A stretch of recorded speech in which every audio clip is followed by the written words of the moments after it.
Hi there. In this video I'm going to show you how to get rid of this sidebar on a Samsung mobile phone.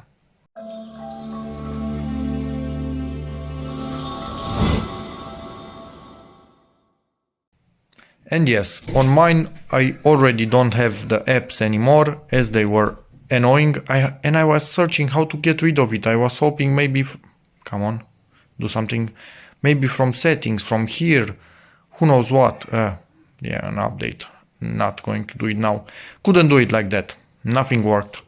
So we go to the settings. I am looking to the camera. So it is what it is.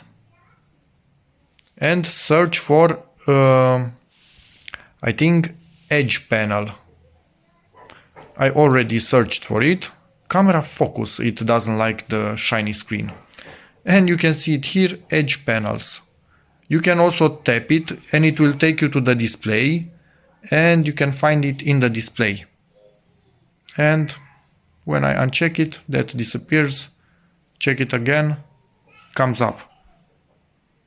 If you don't want to fully hide it, who knows why you would want it, from here you can, later, you can add apps, I don't know, that you want in there and stuff like that. And if you want just to remove them, they have a tiny minus on them. So yeah, there's that. But I want this thingy fully gone, so where were we? Basic. Updates, people, updates. Wants to update everything because it was just started. Anyway, and we got rid of it. So yeah, that's about it for this video. Hope it helps you, in which case please give it a like, check out my other videos, and as always, see you in the next one. Bye.